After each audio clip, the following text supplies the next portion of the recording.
안녕하십니까.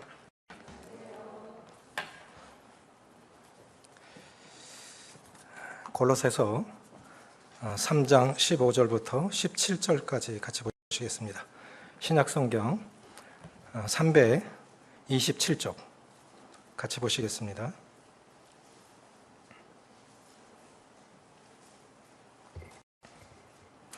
같이 읽으시겠습니다.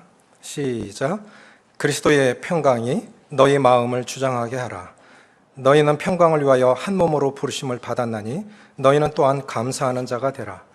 그리스도의 말씀이 너희 속에 풍성히 거하여 모든 지혜로 피차 가르치며 권면하고 시와 찬송과 신령한 노래를 부르며 감사하는 마음으로 하나님을 찬양하고 또 무엇을 하든지 말에나 일에나 다 주 예수의 이름으로 하고 그를 힘입어 하나님 아버지께 감사하라. 그리스도인 다움을 결정하는 세 가지 요인이라는 제목으로 말씀을 소개하고자 합니다. 지난달 결혼한 신혼부부가 특송을 했는데 참 감동 깊게 들었습니다. 이것이 행복이라고. 내용이 이런 겁니다. 슬픔, 눈물 날 일 많지만 기도할 수 있는 것, 억울한 일 많지만 주를 위해서 참을 수 있는 것, 비록 짧은 삶 주 뜻대로 살 수 있는 것, 하나님의 자녀로 사는 것, 이것이 행복이라고. 아멘이십니까? 아기가 태어날 때 웁니다. 인생은 이 땅에 올 때 울고 갈 때는 남 울리고 가는 것이 인생인 것 같아요. 참 울 일 많죠. 눈물 날 일 많지만 기도할 수 있는 것, 이것이 그리스도인의 특권이 아니겠습니까?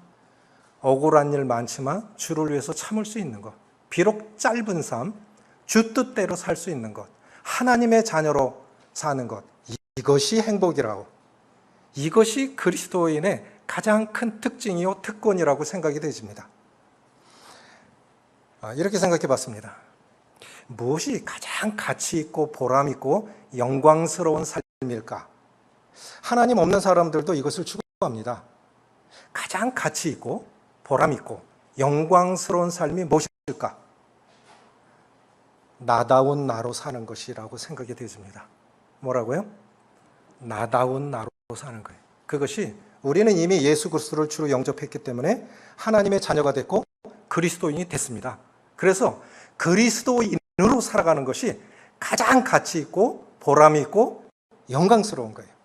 그리스도인의 사명은 그리스도의 삶을 살아내는 것입니다. 보이지 않는 하나님을 보이는 하나님으로 살아내는 것인데, 약 150년 복음이 이 땅에 들어온 이후 약 150년 역사 가운데 지금같이 그리스도인들이, 교회가 세상에 도전을 받았던 적은 없었던 것 같아요.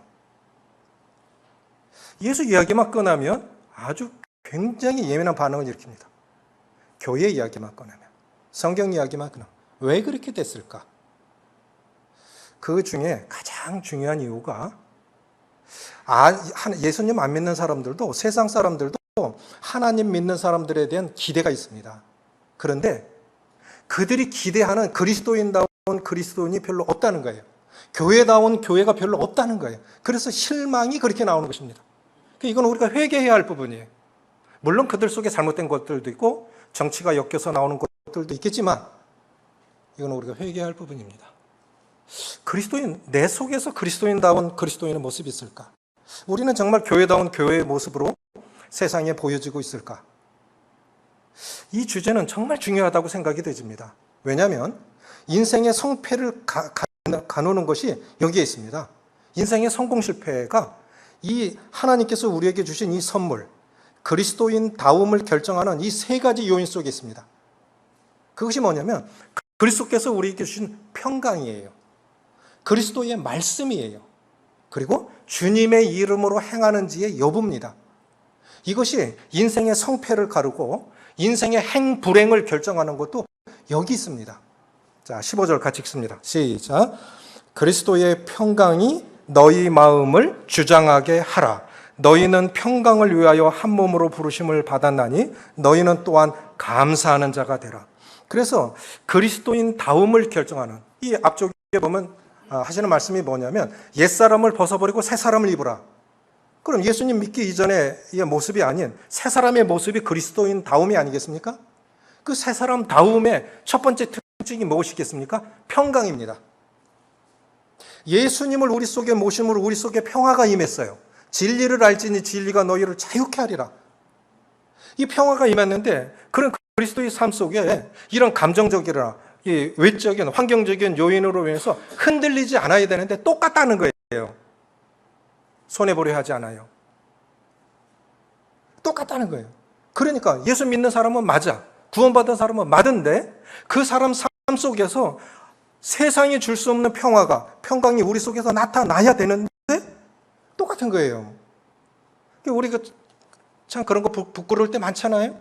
부부간에도, 가족 간에도, 교회 안에서도 그럴 경우 많잖아요. 우리 평화가 깨지는 거예요. 이 마음이 그리스도의 평강이 너희 마음을 주장하시게 하라. 저는 이 세 가지 요인이 너무너무 중요하다고 생각이 되죠. 이것이 갓 구원받은 성도들이나 오래된 성도들이나 똑같습니다. 우리가 주님 나라 갈 때까지 그리스도인다운 그리스도인으로 살아가야 되는데 그리스도인다움을 결정하는 그 첫 번째 요인이 평강이에요. 마음의 평강. 이 마음이 왜 중요한 것입니까? 마음은 생명이 역사하는 곳이 마음입니다. 삶의 방향을 결정하는 곳이 마음입니다.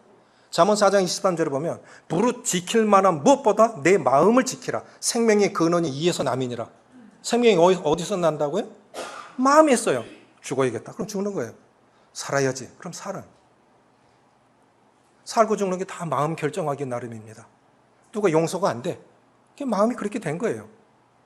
우리는 재산을 지키고 건강을 지키고 명예를 지키기에는 급급한데 마음을 지키는 데는 소홀함으로 인해서 그리스도께서 주신 평강, 능력, 기쁨을 잃어버리고 살지는 않습니까? 하나님이 주신 가장 보배로운 평강이에요. 자, 잠언에 보면 그런 말씀 많이 나옵니다. 여간 채소를 먹으며 서로 살아가는 것이 육선이 집에 가득하고 서로 다투는 것보다 낫다. 마른 떡 한 조각만 넣고도 서로 화목하는 것이 싸우는 것보다 낫다. 재산이 있으면 뭐해? 뭐 세상에 부족할 거 없는 거 다 있으면 마음의 평화가 깨지면 불행한 거예요. 그리스도인들에게 있어서 가장 보배로운 보석은 하나님이 주신 가장 좋은 선물은 바로 평화입니다. 그래서 이스라엘 사람들은 샬롬이라고 하잖아요. 헬라어로 에이레네라고 하는 것인데 이것은 감정이나 상황에 흔들리지 않는 그런 마음을 말합니다. 찬송가 설명의 대인 지금은 이제 안 나오는데 찬송가가 어떻게 탄생했는지 배경 설명이 나온 찬송이 있습니다. 찬송 413장에 보면 내 평생에 가는 길 순탄하여라는 찬송이 있습니다. 우리 잘 아시죠? 저들 아시죠? 그 찬송이 어떻게 탄생됐는지 아십니까? 1817년에 호레이시오 스태포트라고 하는 미국에서 잘 나가는 변호사가 있었습니다. 이분은 D.L. 무디가 섬기는 교회에 나가고 있었습니다. 그런데 시카고 대화재 때 그분이 투자했던 부동산들이 건물들이 다 타버렸어요. 엄청난 재산에 피해를 입었습니다. 가족들이 굉장히 힘들어합니다. 그래서 가족들을 위로할 겸 D.L. 무디가 유럽으로 전도 여행을 떠났어요. 그러면 우리 목사님 복음 전도 떠났는데 유럽으로 가서 여행도 할 겸 전도 집회에 참여하자. 그래서 아내와 내 딸을 먼저 보내고 자신은 변호사니까 너무 바빠서 다음 날 떠나기로 하고 아내와 내 딸을 먼저 보냈는데 대서양 한복판에서 큰 배끼리 둘이 부딪혀갖고 내 딸이 다 죽고 아내만 살아남았어요. 다음 날 그땐 전화가 없었지 않습니까? 200년 전에는 전문이 온 것이 아내만 살아남았다는 거예요. 그래서 다음 날 배를 타고 대서양 한복판에 도착을 했는데 선장이 바로 이 지점입니다. 이 지점에서 세월호처럼 배가 침몰했습니다. 그래서 이 호레시오라는 분이 갑판 위에 올라가서 통곡을 합니다. 하나님, 왜 내가 같이 가지 못했을까요? 하루만 늦게 갔더라면 이런 일은 없었을 건데. 얼마나 많은 통 안에 눈물이 나왔겠습니까? 장남은 전염병으로 먼저 죽고, 네 딸이 있는데 네 딸마저 다 죽고 아내만 겨우 살아남았다는, 얼마나 통한스러운 일입니까? 그런데 가판우에서 통곡을 하며 울며 기도하고 있는데 희한하게 마음에 참 평화가 오더라는 거예요. 어떤 이런 평화가 올 수 있지? 그래서 바로 받아져서 쓴 것이 1절에 내 평생에 가는 길 순탄하여 늘 잔잔한 강 같든지 큰 풍파로 무섭고 어렵든지 나의 영혼은 늘 편하다. 내 영혼 평안해. 내 영혼 평안해. 인생이기 때문에 우리가 완전할 수는 없어요. 힘든 건 힘든 거예요. 눈물 날 일 많습니다. 억울한 일 많습니다. 그렇지만 눈물이 나는데도 희한하게 세상에 줄 수 없는 평화가 우리 속에 임해요. 손해본 것 같은데 편해. 어떤 때는 이긴 것 같은데 안 편해. 잘못 사는 거예요. 따지죠. 특별히 잘 따지는 사람들 이긴 것 같죠? 이긴 거 아니에요. 절대로 이긴 거 아닙니다. 하나님이 주신, 하늘에서 주시는 평강이 내 속에 임해야 그것이 진정한 그리스도인의 평강입니다. 이 평강이 왜 중요한 것입니까? 우리 속에 평강이 임했다고 하는 건 하나님의 통치가 우리 안에 이루어지고 있다는 증거입니다. 왜 중요한 것이라고요? 우리 속에 평강이 있다는 건 하나님의 통치가 우리 속에 이루어지고 있다는 증거예요. 마태복음 6장에 보면 주님께서 가르쳐 주신 기도에 이거 있죠. 하늘에 계신 우리 아버지여 이름이 거룩히 여김이 받으시오며 그 다음에 뭐예요? 나라 임하옵시며. 그 나라가 하나님의 나라입니다. 그 나라는 바로 하나님이 통치하시는 나라입니다. 이 영역을 말하는 게 아니라 마음에서 다스려지는 영역. 그것이 하나님의 나라예요. 하나님이 다스려지는 영역.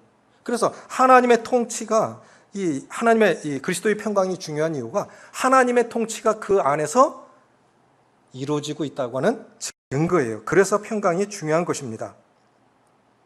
어떤 상황 속에서도 흔들리지 않는 평강, 그것이 그리스도께서 주신 평강입니다. 두 번째는 뭐냐면 하나님의 이 그리스도께서 주시는 평강이 중요한 이유는 하나님의 통치가 그 안에 이루어지고 있다고 하는 증거고, 두 번째는 뭐냐면 하나님의 인도하심을 받고 있는 판단 기준이 됩니다. 그리스도의 평강이 너희 마음을 주장하시게 하라. 그런데 주장하시게 하라가 바로 지배하시게 하라, 심판하시게 하라 이 뜻이에요. 그런데 뭔가 결정을 했는데 안 편해. 어느 목사님의 간증을 들었어요.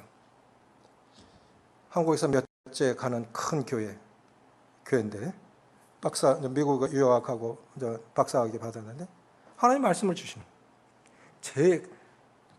한국으로 돌아오려고 했는데 큰 교회로 갈 수 있는데 한 200명도 안 모이는 교회에 싸우고 난리 쳐갖고 몇십 명도 안 남는 그런 교회로 가라는 소명을 받은 거예요. 안 가고 싶은 거예요. 누가 가고 싶겠습니까? 얼마나 탄탄하게 보장이 된 사람인데. 개업하는 것보다요, 망한 집에서 다시 시작하는 것이 훨씬 어렵습니다. 안 가고 싶은 거예요. 그런데 가라는 거예요. 얼마나 힘들었겠어요? 사역하는데 제일 어려운 게 이민사역이라고 그래야 돼요. 그분이 농담으로 하신 말씀이, 이민사역은 조상이 잘못됐든지 네가 죄가 많아서 그런데 하는 거다. 그 정도로 힘든 데가 이민사역이래요. 그리고 거기로 간 거예요. 어떻게 갈 수 있었느냐? 자신이 몸담았던 교회 목사님이 항상 뭔가를 결정하려고 할 때 어려운 길을 택하라. 그러면 틀림이 없다. 어려운 길을 택하라. 좁은 길을 택하라. 그러면 틀림이 없다. 그건 주님이 인도하시는 거다. 왜? 육신은 편한 걸 원해요. 그런데 성령께서 그렇게 인도하시지 않았어요. 우리 육신의 길은 편한 길을 원하지만 성령은 고난의 길로 인도하시고 좁은 길로 인도하시고 손해보는 길로 인도하십니다. 그러니까 뭔가를 선택해야 할 그런 기로에 선다면 어려운 길을 선택하라. 그러면 틀림이 없다. 그래서 그분이 20-30명밖에 안 남은 교회에 성도들이 다시 회복이 돼서 200명 넘게 모였는데 그분이 이제 한국교회 큰 교회 담임 목사로 오세요. 자, 이런 것들이 능력이 아니겠어요? 이런 것들. 우리가 지금 주님 앞에 인도하심을 받는 증거는 무엇입니까? 내 속에 평강이 없다. 주님의 인도하심을 받고 있는 것이 아니겠죠. 그래서 그리스도의 평강이 중요한 이유는 하나님의 통치가 우리 안에 이루어지고 있다는 증거요, 내가 하나님 앞에 바르게 인도하심을 받고 있다고 하는 증거입니다. 세 번째는 뭐냐면 이것이 개인의 평강이 공동체의 평강에 직결되어 있기 때문에 그래요. 자, 가족 중에 한 사람만 많이 아파도 가족이 힘들지요. 그렇지 않습니까? 다 아파서 힘든 게 아니에요. 한 사람만 아파도 리듬이 깨집니다. 교회도 마찬가지입니다. 그래서 뭐냐면 내 평강은 15절 같이 읽습니다. 시작. 그리스도의 평강이 너희 마음을 주장하게 하라. 너희는 평강을 위하여 한 몸으로 부르심을 받았나니. 보십시오. 너희는 평강을 위하여 한 몸으로 부르심을 받았나니. 이 개인의 평강이 한 공동체, 주님의 몸된 교회에 영향을 미칠 수 있기 때문에 개인의 평강을 유지하는 것이 참 중요한 거예요. 그래서 개인의 평강을 유지하는 것은 아주 성숙해야만 가능한 거예요. 이 기복이 심하다고 하는 건 아직 미숙하다는 것입니다. 물론 우리가 연약하기 때문에 상처받을 수 있고 어려워질 수 있죠. 그러나 그리스도인은 7번 넘어졌다가 8번째 일어서야 돼요. 오뚜기처럼. 가장이 흔들리면 어떻게 됩니까? 다 흔들리는 거예요. 다 흔들리는 거예요. 어느 분이 이런 간증을 하셨어요. 아버지가 사업가인데 망했습니다. 빚쟁이들이 찾아와요. 매일같이 빚쟁이들이 찾아와요. 그런데 그날도 아버지는 변함없이 성경을 읽고 계시다는 거예요. 우리 망했는데 어떻게 되지? 하는데 아버지는 여전히 성경을 읽고 계시더라는 거예요. 그래서 이 아들이 생각하기엔 그렇게 큰 일은 아니구나. 그렇게 큰 일은 아니구나. 죽지는 않겠구나. 아버지의 모습을 본 거예요. 그럼 그 아들의 생애 가운데는 또 어려움이 없을까요? 어려울 때마다 아버지의 모습을 떠올리는 거예요. 중요한 건 문제가 아니야. 그리스도께서 주시는 평강이야. 다시 일어날 수 있어. 돈은 다시 벌으면 돼요. 다시 벌으면 돼요. 중요한 건 하나님이 주신 이 축복들을 얼마나 잘 관리하느냐 하는 것입니다. 그런데 우리는 가끔씩 이 그리스도의 평강이 깨집니다. 왜 그럴까요? 가장 큰 중요한 이유가 인간관계 속에서의 갈등입니다. 우리가 부족하기 때문에, 연약하기 때문에 나도 잘못하고 남도 잘못해요. 그런데 이것이 이 화평이 안 이루어지면 평강이 회복이 안 됩니다. 누가 네게 혐의가 있거든 확실한 증거가 있거든 증거 있을 수 있습니다. 그런데 기억하십시오. 100%는 없어요. 100%는 없어요. 인간관계 속에서 서로 간에 내가 조금 더 잘못하고 네가 조금 더 잘못하고 이 차이는 있을 수 있어도 인간인 이상 100%는 없습니다. 그런데 우리는 그렇게 단정적으로 네가 제가 재밌는 거 하나 발견했습니다. 느헤미야 읽으면서 느헤미야는 바벨론 제국의 왕의 술 맡은 관원장이니까 비서실장입니다. 안 와도 돼요. 동생을 보내니까 성문은 불탔고 백성들은 환난을 당하고 어려움을 겪고 있습니다. 며칠 동안 울면서 기도하죠. 저 성벽이 무너져서 그래. 저들을 평안하게 살 수 있는 건 나는 탁월한 행정가인데 내가 가면 할 수 있을 것 같은데 나를 보내주십시오. 그래서 제가를 얻어서 가죠. 가서 쭉 밤에 돌아보니까 정말 이런 가운데서 내 백성이 편히 살 수가 없는 거예요. 성벽이 재건이 되면 될 것 같아. 말씀은 에스라를 세우면 될 것 같아. 그래서 다음날 백성을 모집해서 이런 말을 하죠. 우리가 당한 공경은 너희가 목도하는 바라. 따라해 보십시오. 우리. 그런데요. 관계가 나빠지면 우리라고 얘기 안 합니다. 네가라고 그래요. 부부간에도 마찬가지입니다.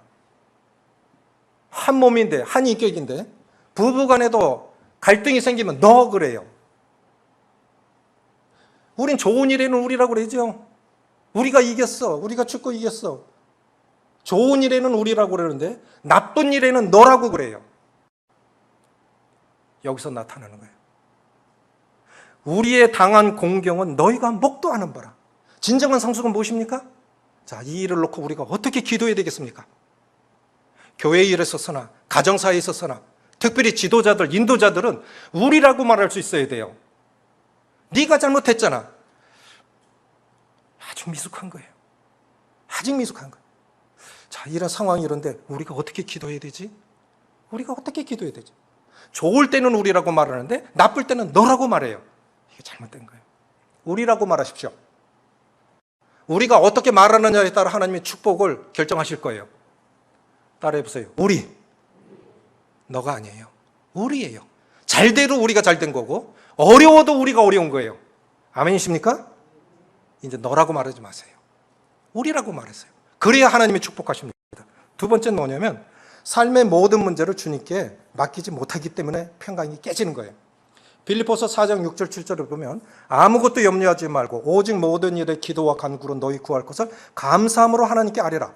그리하면 모든 지각에 뛰어나신 하나님의 평강이 너희 마음과 생각을 지키시리라. 뭘 지키신다고요? 마음과 생각. 사실은요, 생각하기 나름이에요. 똑같은 걸 놓고도 안절부절 못하는 사람이 있어요. 마음에 여유가 없어. 그런 사람은 똑같은 상황 놓고도 안절부절 못합니다. 그런데 마음이 넉넉한 사람은 그렇게 안 돼요. 괜찮아요. 뭐 그런 거 한두 번 겪었습니까? 돈이 있다가 없을 수도 있고, 건강 무너졌다가 다시 새로워질 수도 있는 거고, 그런 거죠. 이사야 26장 3절에 보면 주께서 심지가 견고한 자를 평강에 평강으로 인도하시리니 이는 그가 주를 신뢰함이니이다. 그러니까 평강으로 인도하시는 사람은 어떤 사람이라고요? 흠정역에 이렇게 번역을 했습니다. 주께서 생각을 주께 고정시킨 자를, 누구를요? 주께서 생각을 주께 고정시킨 자를 완전한 평강으로 지키시리니. 주님이 내게 평강 주셨으면, 평강을 주시면 그 문제는 문제가 안 돼요. 그게 복이겠죠. 문제가 안 된다니까요. 주께 생각을 고정시킨 사람에게 주시는 축복이 바로 그겁니다. 자, 주님도 인간이셨기에 할 수 있으면 이자는 물러가게 해주십시오 하고 기도하셨어요. 그런데 마음이 정해졌어요.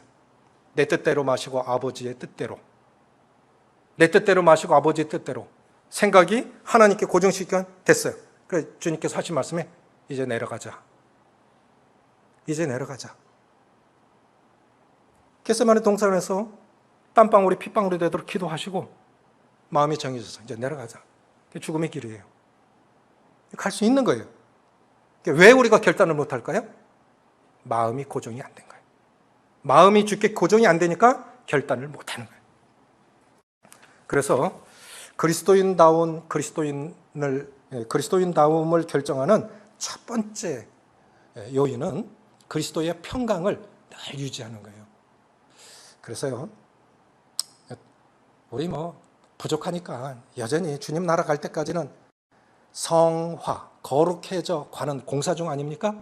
그러나 인간관계 속에서 부딪히거든 즉시 사과하십시오.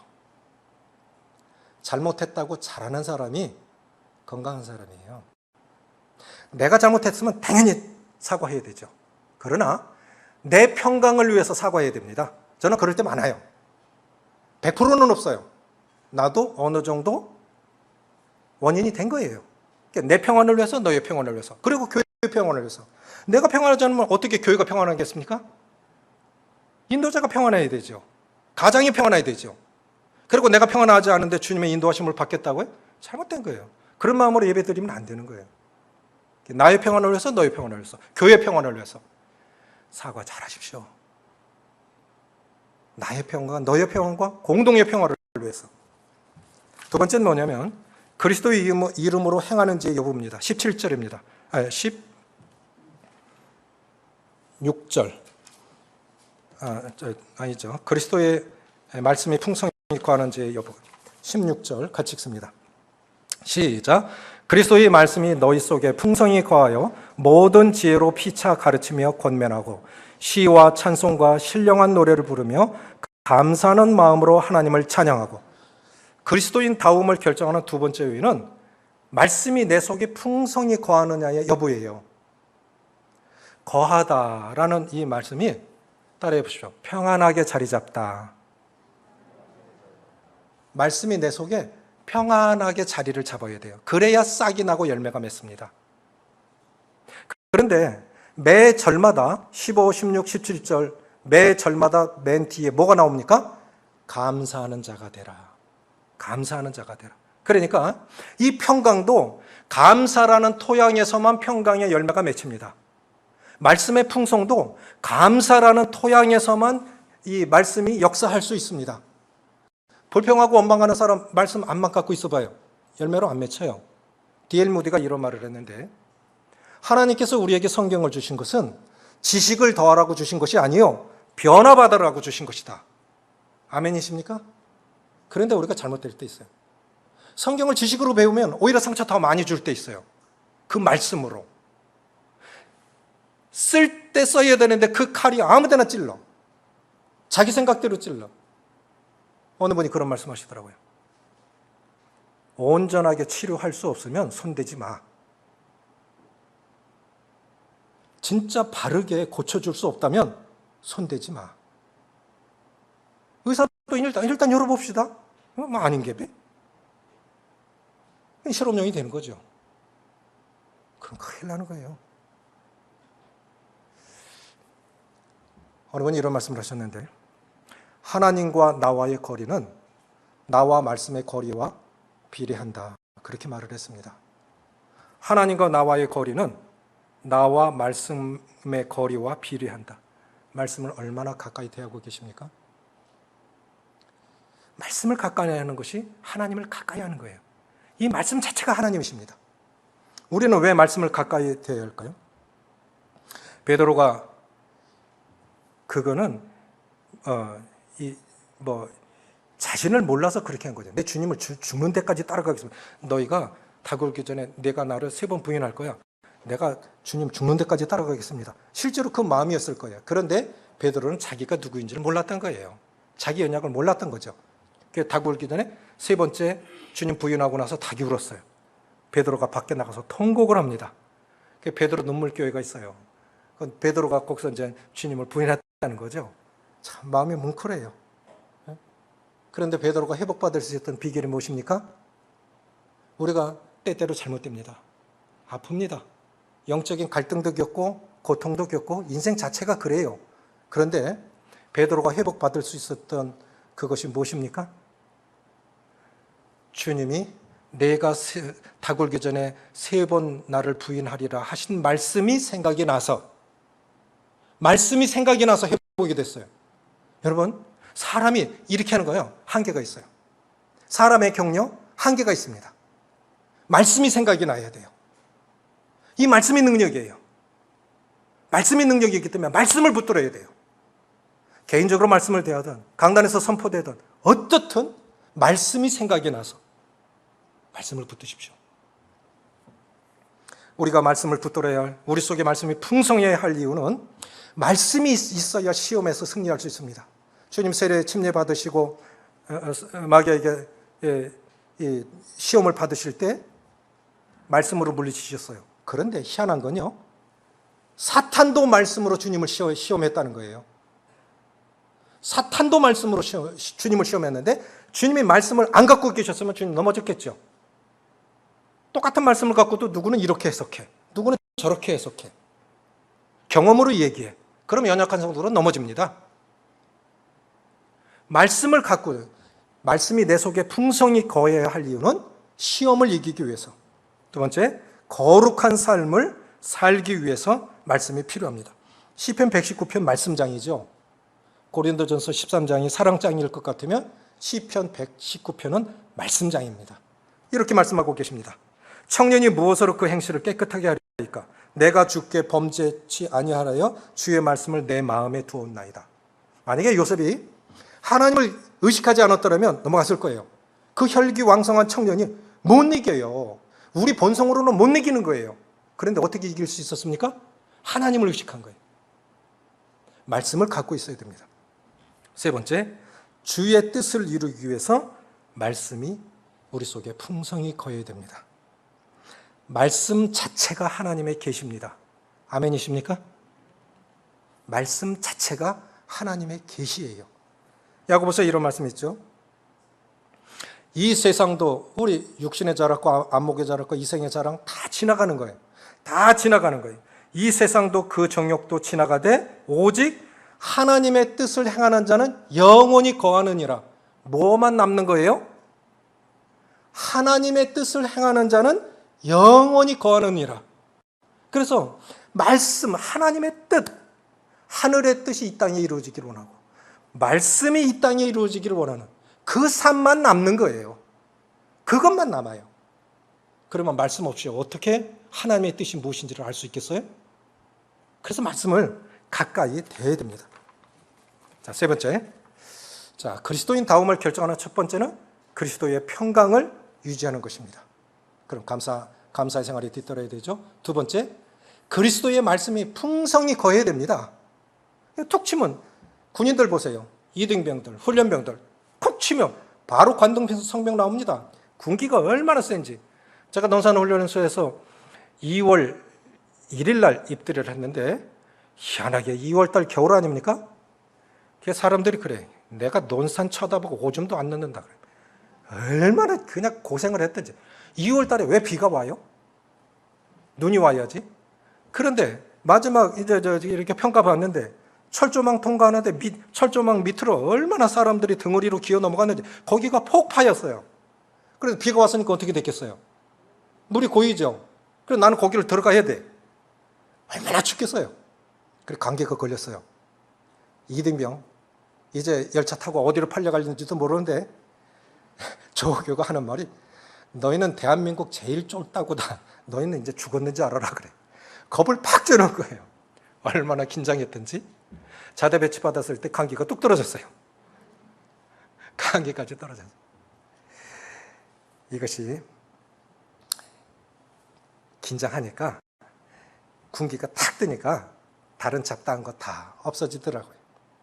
우리도 말씀으로 무장하면 이렇게 하나님 앞에 능력 있는 삶을 살아갈 줄 믿습니다. 그래서 그리스도의 말씀이 풍성히 거해야 돼요. 세 번째는 뭐냐면 그리스도의 이름으로 행하는지의 여부입니다. 그 개인이 얼마나 그리스도인답냐, 그 교회가 얼마나 그리스도다운 교회냐, 그런 주님 닮은 교회냐를 알려면 주님의 이름으로 행하는지 인간의 이름으로 행하는지를 보면 알아요. 주님의 이름으로 행하지 않으면 인간의 이름으로 행하게 돼 있습니다. 우리는 둘 중에 하나예요. 날마다 예수의 이름으로 살아야 할 이유가 무엇입니까? 저는 이 말씀 묵상하면서 굉장히 축복이 됐어요. 그게 뭐냐면 내가 예수의 이름으로 살아갈 수 있는 엄청난 축복을 받은 사람이구나. 예수의 이름으로 살아갈 수 있는 축복. 예수의 이름 안에 구원이 있습니다. 아멘이십니까? 예수의 이름 안에 구원이 있다니까요. 그래서 예수님을 소개하고 예수님을 전하면 예수님을 믿고 그 영혼이 구원을 받고 천국을 가요. 사도행전 4장 12절에 보면 다른 이로서는 구원을 받을 수 없나니 천하 인간의 구원받을 만한 다른 이름을 우리에게 주신 일이 없느니라. 사도들이 왜 고난받았습니까? 예수님 이름 전했기 때문이에요. 그래서 그들이 뭐라고 합니까? 다시는 예수의 이름으로 말하지 말라고 때려요. 그런데 또 나가서 전해. 왜? 인간을 구원할 수 있는 건 예수의 이름밖에 없으니까. 예수의 이름이 능력이에요. 그 예수의 이름을 사용할 수 있는 능력을 우리에게 주신 거예요. 그런데 우리는 입 닫지요. 내가 예수님 전하면 관계가 어려울까 봐. 그 예수의 이름에 주님에 대해서 못 들어서 구원 못 받는 거예요. 영경자매 남편 권경 씨 복음 어떻게 전했는지 아십니까? 진단받고 한 달 만에 주님 나라 가셨죠? 일어날 힘이 없었어요. 암 말기 환자가 그렇지 않겠습니까? 먹을 힘은 두 번째고 일어날 힘이 없다니까요. 그런데 자매가 정말 열정이 있는 사람이에요. 여보 일어나. 어떻게 보면 괘씸한 사람이지. 나는 아파 죽겠는데 일어나래. 목사님 오셨다고 일어나래. 그럼 목사님이 더 중요해? 내가 더 중요해? 그렇게 말할 수 있는 거 아니겠어요? 근데 착한 사람이에요. 아내가 일어나라니까 또 일어나. 비틀비틀해서 거실 소파에 앉았어. 일어날 힘도 없는 사람은 소파에 앉아놓고 예수님 전하니까 그 시각에 구원받은 거예요. 예수의 이름에 구원의 능력이 있습니다. 아멘이십니까? 누구라도 예수님 전하면 구원받을 수 있어요. 근데 왜 못해요? 자꾸 기회를 찾는 거예요. 그러다 뭐 놓쳐요. 물론 그건 특별한 경우지만 예수의 이름 안에 구원의 능력이 있습니다. 예수의 이름에 예수님의 이름으로 명하면 귀신이 나가요. 저는 그런 경험이 있어요. 사도행전 16장에 가면 빌립보에 가서 바울이 복음을 전하는데 귀신 들리나니까 계속 방해를 하는 거예요. 예수를 명했을 때 귀신이 즉시 나왔더라 그랬어요. 그러니까 귀신 들린 사람 점쳐서 돈을 얻어야 되는데 귀신이 나가버리니까 점을 못 쳐. 돈이 안 돼. 그러니까 바울 감옥에 들어가서 매 맞고 갇힌 거 아닙니까? 예수의 이름에 능력이 있습니다. 구원의 능력, 치유의 능력, 예수의 이름 아래, 예수의 이름 안에 우리 때때로 병듭니다. 그러나 치유의 능력이 예수의 이름 안에 있습니다. 야고보서에 보면 너희 중에 병든 자가 있느냐? 장로들을 청할 것이요. 장로들은 기름을 그 머리에 붓고 예수의 이름으로 기도할지니라. 합심하여 기도하면 합심하여 기도하는 건 능력이 크니라고 하셨어요. 뭐로 기도하라고요? 예수의 이름으로. 우리 때때로 병들어요. 육신도 병들고 영혼도 병들고. 너희 중에 병든 자가 있느냐? 장로들을 청할 것이요. 그 머리에 기름을 바르고 예수의 이름으로 기도하라 했어요. 2000년 전 예수님의 능력은 여전히 우리 안에도 하나님의 능력이라고 믿습니다. 2000년 전 주님이 하신 그대로의 능력은 여전히 그 이름 안에 능력이 있어서 우리가 그 이름을 사용할 수 있는 거예요. 그래서 어느 분이 이렇게 말씀하셨어요. 예수의 이름을 우리가 사용할 수 있는 특권은 인감도장을 넘겨준 것과 같다. 인감도장은요, 전 재산 넘겨줬다는 뜻이에요. 전 재산을 넘겨줬다는 거예요. 그래서 우리가 예수의 이름을 사용할 수 있는 특권을 가진 사람들이, 그래서 우리가 특별한 사람들이, 뭐가 특별합니까? 세상 사람보다 못한 거 얼마나 많아요. 그런데도 특별한 이유는 예수의 이름을 사용할 특권을 주셨기 때문입니다. 그런데 저는 예수의 이름을 두 가지로 말해요. 첫째는 예수의 이름은 특권입니다. 두 번째는 예수의 이름은 능력이니까 그건 특권이에요. 그런데 또 하나 조심할 것이 있어요. 예수의 이름 하면 하나는 능력이요. 따라해보죠. 그 다음 뭐냐? 책임이다. 여기서 우리가 간과하는 것이 있어요. 예수의 이름을 사용할 때 참 조심하셔야 돼요. 하늘의 아버지의 이름이 거룩히 여김을 받으시오며 하나님은 자기 이름을 아끼십니다. 그래서 하나님의 이름에 욕되면 하나님은 엄하게 심판하시죠. 하나님 또 이렇게 말씀하셨어요. 이스라엘 백성들이 더럽힌 내 이름을 내가 아꼈노라. 하나님은 자기 이름을 아끼십니다. 그래서 우리가 행하는 것들 주님이 하셨어. 주님이 하신 거야. 주님이 나를 쓰셨어. 주님이 우리를 쓰셨어. 거기 주님이 나타나지 않으면 인간이 나타나요. 하나님 참 안 기뻐하시죠. 참 안 기뻐하시죠. 이게 굉장히 위험한 거죠. 인간이 드러나는 것. 시편 기자 그렇게 고백합니다. 하나님의 영광을 도적질하지 않게 하소서. 이렇게 기도했어요. 어느 분이 코리텐붐이라고 하는 분이 있습니다. 나의 사랑, 나의 아르메니아 뭐 여러 가지 책이 있는데 그분은 2차 세계대전 때 형무소에 끌려가서 나치에서 고생 엄청나게 하다가 언니는 거기서 죽었어요. 살아남았습니다. 세계 각지에 다니면서 부흥이 일어나는데 간직만 하면 부흥이 일어나요. 사람들이 몰려와서 눈물을 하고 눈물을 뿌리고 회개를 하고 부흥이 일어나요. 코리텐붐 여사 정말 감사합니다. 나를 일으켜주셨습니다. 그래서 사람들이 기쁘지 않습니까? 그럼 막 악수를 청하면 얼굴이 굉장히 어두운 표정을 짓는데요. 왜? 자기 때문에 부흥이 일어나고 이런 변화가 일어나는데 어떤 설교로도 안 변했던 사람들이 막 변화가 일어나는데 왜 슬퍼하는 것일까요? 나귀가 하나님의 영광을 도적질하면 되겠습니까? 주님이 종려주일날 예루살렘 성에 입성하시는데 어린 나귀를 타셨어요. 사람들이 종려 가지를 끌고 막 호산나 호산나 외쳐요. 누구에게 영광을 돌린 겁니까? 누구를 환영한 겁니까? 예수님 환영하신 거예요. 예수님 환영한 건데 나귀가 우쭐대면서 그래 내 잘났지. 우리가 잘못하면 그럴 수 있다는 거예요. 말씀의 능력이 있고 뭐 열매가 맺히고 성김의 변화 뭐 그런 것들이 나면 은근히 나귀가 우쭐대는 거예요. 정말 위험한 거예요. 기도하셔야 됩니다. 특별히 지도자가 교만하면 공동체 망합니다. 역대 왕들 중에 지도자가 교만했을 때 나라가 망했습니다. 정치 지도자도 겸손해야 되고 교회 지도자들도 겸손해야 됩니다. 하나님의 영광만 드러나야 하리라고 그렇게 생각이 되십니다. 매 절마다 감사라고 했습니다.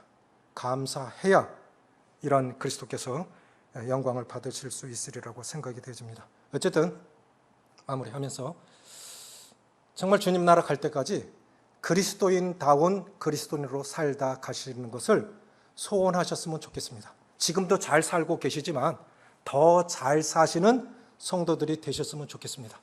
그리스도인다움을 결정하는 세 가지 요인, 그리스도의 평강이 너희 마음을 주장하시게 하라. 그리스도의 말씀이 너희 속에 풍성히 거하기를. 세 번째, 무엇을 하든지 말에나 일에나 다 예수 그리스도의 이름으로 하고 주님의 이름으로 하는 그런 성도, 그런 교회 되어졌으면 좋겠습니다. 기도하시겠습니다. 아버지 하나님, 지난날 돌이켜보니 이런 수없는 말씀을 주셨음에도 불구하고 이 말씀이 그저 스쳐 지나가는 말씀으로 지식의 말씀이 되어져서 내 삶에 능력을 주지 못했고 변화를 주지 못했던 것, 이 한 말씀 한 말씀 말씀에 마음에 새겨서 순종했더라면 지금 어떤 사람으로 변화되었을까를 생각하면 아쉬움도 있고 죄송함도 있습니다. 주님, 지금도 은혜임을 깨닫습니다.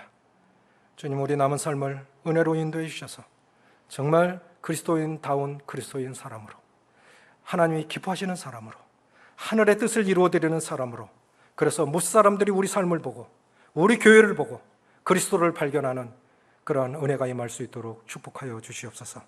우리 주 예수님의 이름으로 감사하며 기도합나이다. 아멘.